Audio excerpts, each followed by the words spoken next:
Bienvenidas y bienvenidos a un nuevo vídeo de Ingeniería del Software con aprendizaje basado en proyectos y Flipped Classroom. Vamos a comenzar con el patrón polimorfismo.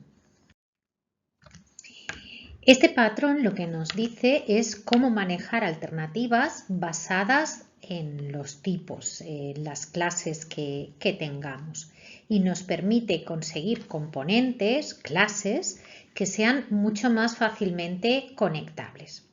¿Qué es lo que haremos? Pues lo que trabajaremos será con operaciones polimórficas y las utilizaremos para asignar diferentes comportamientos a los diferentes tipos o clases que tengamos. ¿De acuerdo? Elemento fundamental que nos encontramos en este patrón. La introducción de condicionales, de lógica condicional, hace que nuestro software sea muy complejo, sobre todo si lo que estamos comprobando son si las clases son de un tipo o son de otro, porque en una jerarquía de clases es posible que con el tiempo tengamos que añadir nuevas clases a esa jerarquía y tengamos que revisar toda nuestra lógica condicional. Entonces, lo que nos permite este patrón es evitar esa comprobación de tipos que dificulta la mantenibilidad de nuestro software.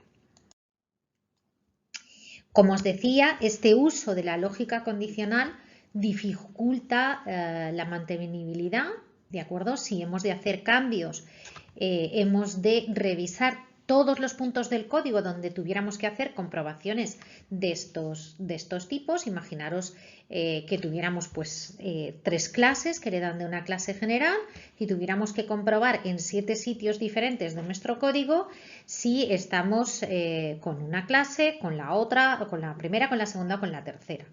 En cada punto de estos 7 que decíamos que hacíamos comprobaciones de tipo, tendríamos que revisarlo si añadimos una nueva clase a la jerarquía. Por el contrario, utilizando el patrón polimorfismo, mediante operaciones polimórficas redefinimos el comportamiento y eliminamos la lógica condicional.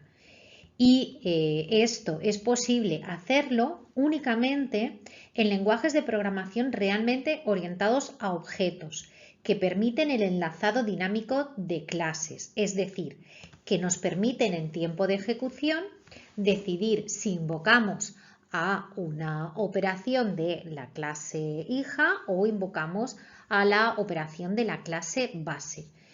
Para ser más concretos y concretas, C++ no es un lenguaje realmente orientado a objetos y no permite enlazado dinámico. Sin embargo, Java sí. Y es en tiempo de ejecución cuando definimos a qué operación tenemos que, a qué método de los que tenemos que implementar una operación tenemos que ir en función de la clase a la que pertenezca la instancia que estamos utilizando.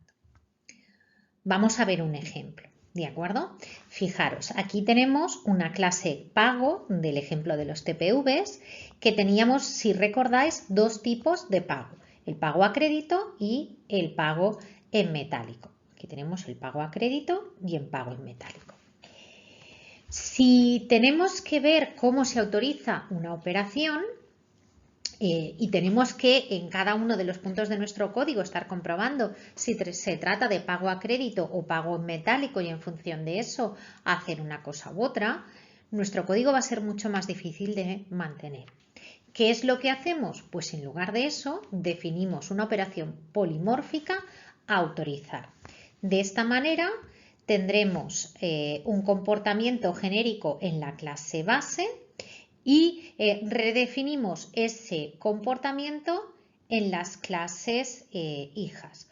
Podemos tener un comportamiento por defecto en la clase base y redefinirlo solo en aquellas que nos interese. ¿De acuerdo? En la clase base podría simplemente ser una operación abstracta y redefinirla en las clases hijas. ¿De acuerdo? O podríamos simplemente no definir el comportamiento de una de ellas en una de las clases y heredaría el comportamiento que tenga en la clase base. De ese modo, no necesitamos preguntar si la instancia que tenemos creada es de un pago crédito o de un pago en metálico. Dependiendo de si se ha creado de un tipo o de otro, cuando invoquemos a su operación autorizar, estaremos invocando a un método o bien estaremos invocando al otro. Y hasta aquí el patrón polimorfismo. Pasamos ahora a ver el patrón estado, que tiene mucho que ver con el patrón polimorfismo que acabamos de ver. En este caso, lo que tratamos de hacer es aplicar el polimorfismo cuando tenemos comportamientos cuando tenemos objetos cuyo comportamiento depende del estado en el que se encuentren y, igual que antes, no deseamos evaluar condiciones. En este caso, como decía, lo que hacemos es aplicar una solución basada en el patrón polimorfismo, creando una jerarquía de clases y asignando comportamientos diferentes a las operaciones cuyo comportamiento depende del estado. Y vamos a verlo, como siempre, con un ejemplo. Bien, lo primero es que vamos a tener que crear una jerarquía de clases en la que, en primer lugar, tendremos una clase raíz estado, ¿de acuerdo?, de la que heredarán los posibles estados en los que puedan encontrarse nuestros objetos, ¿de acuerdo? En la clase base tendremos el comportamiento por defecto si es que existe. Pues posiblemente alguna situación de error o algo que no pueda, que definamos qué sucede cuando no estamos en ninguno de los subestados hijos que tenemos definidos cuando tenemos un comportamiento por defecto. Luego, heredando de esta clase base, tendremos una clase por cada posible estado relevante de estos objetos. A continuación, basándonos en el polimorfismo, lo que haremos es realizar métodos que implementen el comportamiento diferente en cada estado para manejar ese comportamiento dependiente del estado del objeto. ¿De acuerdo? Las clases hijas, así, lo que harían sería redefinir el comportamiento por defecto que tenemos en la clase base. Si en la clase base no hemos definido ningún comportamiento por defecto, pues tendríamos que definir un comportamiento diferente en cada una de las clases hijas. Si tenemos que en una clase el comportamiento es de una manera y en otras dos clases de los tres posibles estados es de otra, pues en ese caso lo que tiene más sentido es que definamos un comportamiento por defecto en la clase base y solo definamos el comportamiento específico en una de esas tres clases hijas que es diferente. ¿De acuerdo? Así, cuando enviemos el mensaje al objeto que representa el estado en el que se encuentra nuestro objeto de interés, como tenemos enlazado dinámico de clases, en ese momento, en función del objeto en el estado que se encuentre, estaremos invocando a un método o a otro, sin necesidad de utilizar la lógica condicional, que es lo que queremos evitar, porque de nuevo, igual que antes, pues podríamos tener varios sitios donde comprobar en qué estado se encuentra un determinado objeto. Y si tenemos que cambiar y añadir un nuevo posible estado, pues tendríamos que revisar todas las partes del código en las que estuviéramos poniendo estos condicionales y es muy fácil que en algún punto se nos escape. Con esto lo evitamos. Bien, como os decía, vamos a ver un ejemplo. En este caso es un ejemplo sacado del ticket cine. Lo que nos interesa es mirar la realización de una crítica de un pase. Cuando compramos entradas para un pase podemos realizar críticas, pero el pase tiene que haber terminado, tiene que estar finalizado. Los pases se programan, que es en el momento en el que se pueden vender entradas. Una vez comienza el pase de la película ya no se pueden vender entradas y cuando termina la película que estaríamos en pase finalizado es cuando se puede hacer una crítica. ¿Cómo resolvemos esto? Pues fijaros, a mí lo que me interesa es poder realizar críticas de un pase.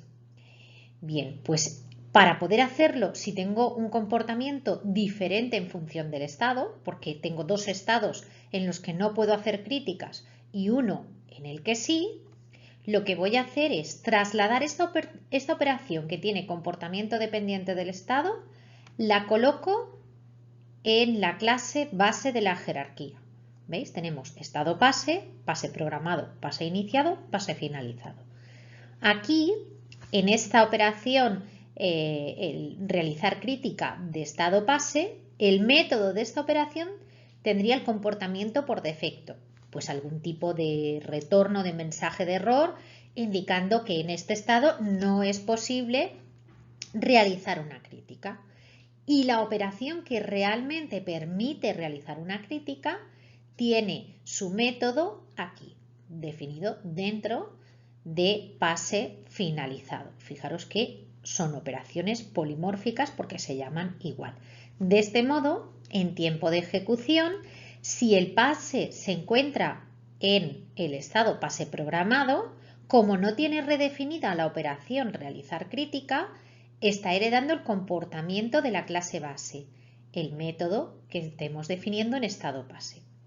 En el caso del pase finalizado, como redefine ese comportamiento, sin ningún tipo de if, se va a invocar directamente a este realizar crítica. Eso sí, tenemos que tener en cuenta que cuando un objeto cambia de estado, hemos de cambiar la instancia que tiene asociada. ¿De acuerdo? Hemos de cambiar el estado de pase programado a iniciado y de pase iniciado a pase finalizado. Y es muy importante sacar solamente las operaciones dependientes del estado y no hacerlo de la clase base, porque si no, toda la información que no depende del estado deberíamos de andar replicándola cada vez. Fijaros que fecha, hora, precio, duración, posibles relaciones que tuviera el pase con otras clases del modelo. Si tuviéramos que cambiar toda la clase en lugar de solo las operaciones dependientes del estado, toda esa información tendríamos que andar copiándola. Como eso no es eficiente, solo sacamos el estado de las operaciones cuyo comportamiento depende de ese estado, ¿de acuerdo? Y tenemos dos clases, el pase y su comportamiento dependiente del estado. De esa manera, pues no tenemos que andar copiando cada vez que cambiamos de estado todos los atributos y relaciones que tiene esa clase. En el caso de realizar el diagrama de diseño, como os decía, cuando vamos a realizar una crítica, ¿de acuerdo? Delegamos la responsabilidad en el estado. Aquí lo que podríamos es representar este DIOS de dos maneras. O bien paramos el diagrama y dejamos aquí solamente realizar crítica y en otro diagrama hacemos un DS para realizar crítica de pase finalizado y otro DS diferente para realizar crítica de la clase base, o cuando solo tenemos un comportamiento específico, que es el de en el caso en que se puede realizar la crítica y en otro caso pues no hacemos nada, no hace falta que para no hacer nada hagamos un DS y entonces simplemente aquí dentro definimos cuál es el comportamiento de esta operación.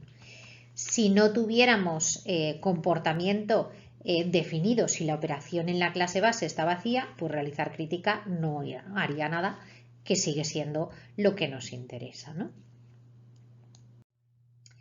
En cualquier estado, también os decía que, en cualquier caso, también es importante incluir el cambio de estado, ¿vale? Entonces, cuando se termina una película, fijaros que tenemos una operación finalizar pase, esto está asociado con un evento de tiempo, por eso se cancela el timer, ¿vale? Y se cambia de estado. ¿Qué significa cambiar de estado? Pues crear un nuevo objeto de otra de las clases hijas de el estado del objeto, en este caso pase finalizado, y unir los dos extremos de la relación. Fijaros que en el diagrama de clases teníamos relacionado el pase con su estado, pero su estado tiene que ser una de las tres clases hijas. Por lo tanto, para hacer ese enlace en los dos extremos necesitamos que el estado guarde el pase, por eso necesitamos pasárselo como argumento al constructor, y decirle al pase que su nuevo estado es el nuevo objeto creado, ¿de acuerdo? En este caso, nuevo estado. Y esto siempre es conveniente que los dos extremos de la asociación se instancien dentro de la misma operación. Por eso veis que no se crea desde el anterior estado, sino desde el propio constructor, que se encarga de enlazar los dos extremos de la relación. Esto hace que sea también, como siempre, mucho más mantenible porque es el propio objeto el que se encarga de enlazarse con todos los elementos que tiene relacionados. Bien, pues como veis, en el caso de tener operaciones polimórficas, pues tenemos, si os fijáis, en esta jerarquía de clases que hemos definido, realizar crítica, que es la que acabamos de ver, que puede hacerse solamente cuando el pase está finalizado, y por ejemplo, la de confirmar compra, que es la que permite hacer una compra, solo puede hacerse cuando el pase está programado. Lo mismo con la de comprobar número de entradas, todas las que nos encontramos aquí, solo pueden hacerse cuando el pase está programado.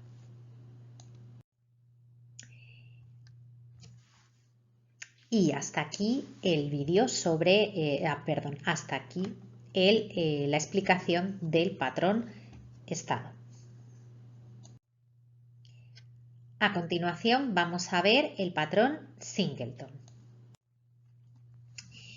Una situación que nos encontramos de manera bastante común es que tenemos un objeto que tenemos muchas clases que acceden o que necesitan acceder a él. La idea es que si vamos desde muchas de las clases que tenemos en nuestro sistema a tener que acceder a este objeto, si tenemos que mantener relaciones que permitan un camino desde cualquier clase que lo necesite utilizar a este objeto, pues a veces esto supone una dificultad añadida de mantener porque nos aumenta el acoplamiento. Una alternativa es que tengamos visibilidad global de este objeto. Y evidentemente, esto que os llevan repitiendo desde primero, que no podemos tener objetos públicos a todas las clases, pues no lo podemos hacer y entonces tenemos que definir una manera de poder tener esa visibilidad global. Ojo que además esto solo se puede aplicar si tenemos una clase de la que solo vayamos a tener una instancia. ¿De acuerdo? Imaginad que, por ejemplo, tenemos un catálogo y ese catálogo necesitamos acceder desde muy diferentes clases de nuestro modelo. ¿Vale? De un catálogo solo vamos a tener una instancia, por lo tanto, sí sería aplicable. ¿Qué es lo que nos dice el patrón Singleton que podemos hacer? Bueno, pues vamos a definir una clase que tenga una manera muy concreta de comportarse y es que tendrá un método de esta clase, que además será un método con alcance de clase y que nos devolverá el objeto de interés. De esa manera no podremos construir objetos de esta clase libremente, sino que es la propia clase la que gestionará que la existencia de este objeto sea única y para eso va a tener un constructor privado. Ahora veremos cómo lo resolvemos, ¿de acuerdo? De esta manera estamos consiguiendo que este objeto único tenga un único punto de acceso global a esa instancia. Fijaros, aquí tenemos una clase que hemos llamado de ejemplo Singleton y que tiene la única instancia que puede existir de este objeto, aquí, instance, y como veis está subrayada porque tiene alcance de clase, ¿de acuerdo? Significa que solo existe una instancia de ese objeto. Además, fijaros también que el constructor es privado, por lo tanto no podemos crear desde fuera de la clase objetos de esta clase. Y lo que vamos a tener es un método getInstance que de nuevo tiene alcance de clase. Eso significa que lo podremos invocar sobre la clase en lugar de sobre una instancia, porque si no podemos construir una instancia, ¿de acuerdo? Necesitamos una operación que nos devuelva esa instancia. ¿Cómo se resuelve esto?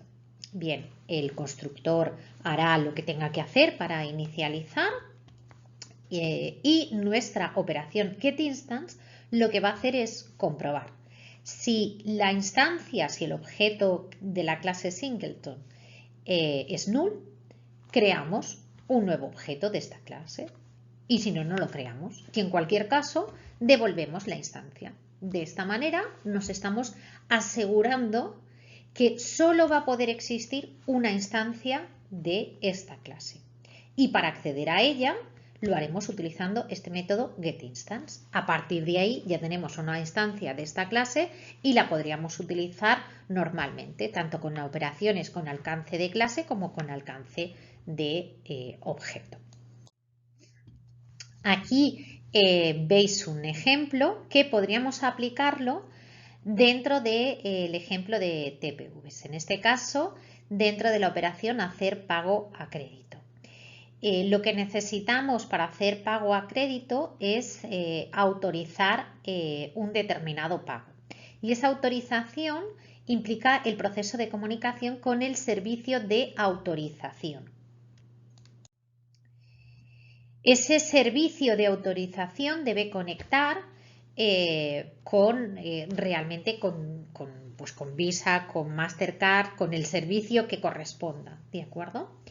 Entonces, lo que hacemos es tener un mensaje de autorización dentro de la clase comercio. Comercio es la clase experta que puede saber qué servicios de autorización, con qué servicios de autorización trabaja mi sistema, ¿de acuerdo? Entonces, lo que hacemos es aplicar el patrón singleton a la clase comercio. Y vemos aquí la instancia de comercio y la operación getInstance. A partir de aquí, fijaros, a mi clase, fijaros en el estereotipo class, a mi clase comercio, invoco la operación getInstance. A partir de aquí, esto ya me devuelve un objeto de la clase comercio y ya puedo invocar a la operación autorizar pago sobre esa clase comercio. Algo similar, pero en el ejemplo de la peluquería de malos pelos, ¿de acuerdo? En este caso aplicamos el patrón singleton a la clase cadena. Fijaros como de nuevo tenemos un método getInstance que nos devuelve una cadena y sobre ella invocamos el alta cliente.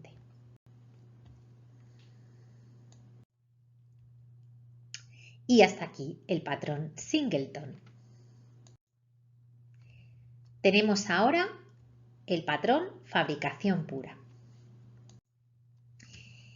La idea de este patrón es que, fijaros que hemos ido creciendo, hemos ido creando nuevas clases, creando nuevas operaciones y nuestro sistema está creciendo y nos puede resultar complicado mantener la cohesión fuerte y el acoplamiento bajo.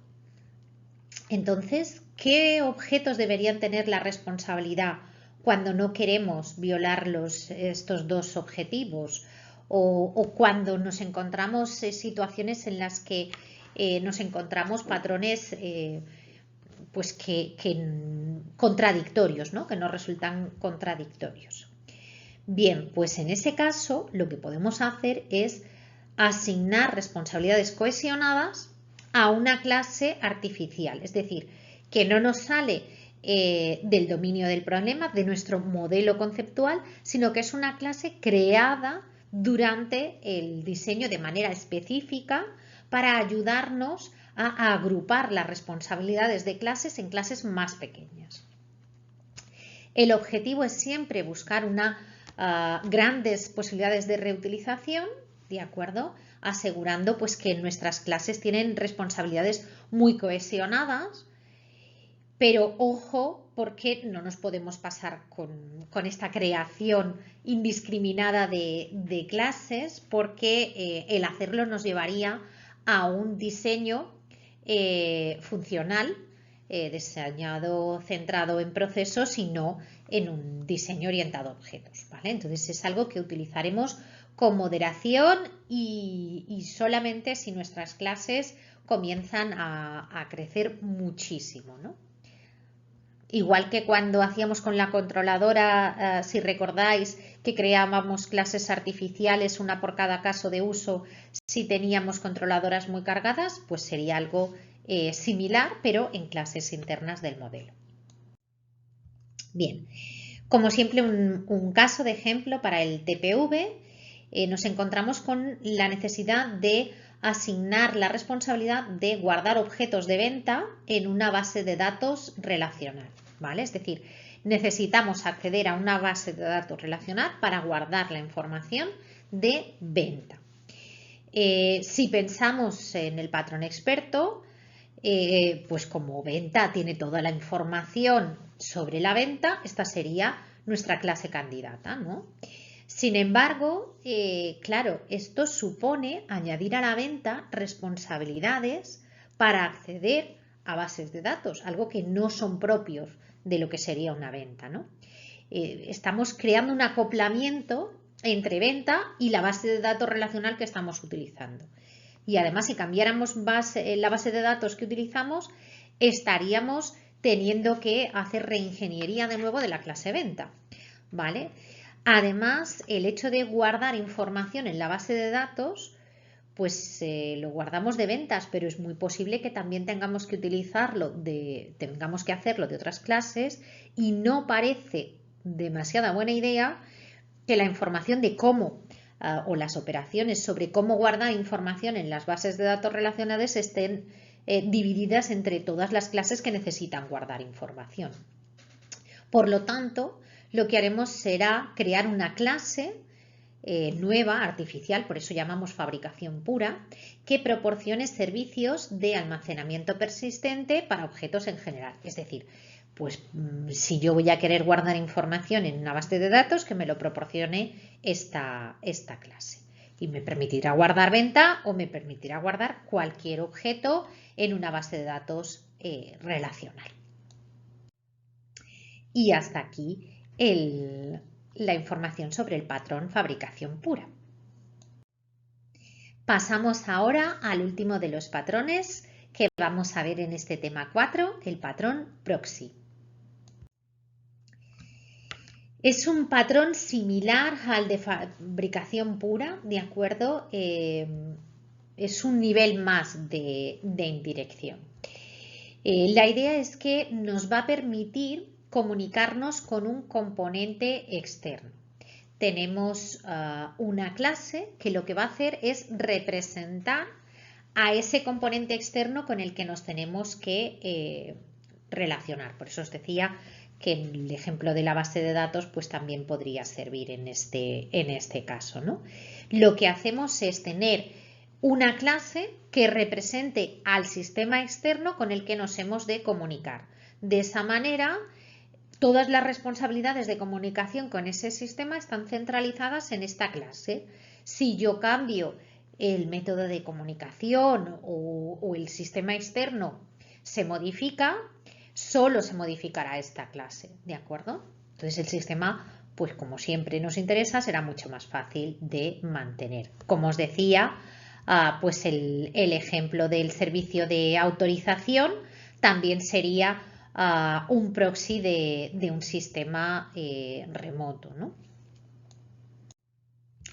Vamos a verlo aquí en este ejemplo. Fijaros, en este caso, con la operación polimórfica a autorizar pago del comercio, lo que yo haría es buscar el tipo de la tarjeta de crédito y en función de eso se busca el servicio de autorización de esa tarjeta y tengo este servicio de autorización que hace de proxy con ese sistema externo. y pues tendrá una operación enviar solicitud que por el procedimiento que sea, y veis aquí un ejemplo de evento perdido, se envía esa solicitud de pago. En el ejemplo de Ticket Cine, donde teníamos pagos con PayPal, pues tenemos también ese patrón proxy en el que estamos considerando PayPal como un sistema externo y tenemos una clase PayPal que hace de proxy de ese sistema experto. Además, en este caso, de nuevo, utilizamos el patrón Singleton para acceder a PayPal desde cualquier punto del sistema. Y bueno, hasta aquí todos los vídeos que tenemos en este tema 4 sobre patrones. Nos vemos en el siguiente vídeo.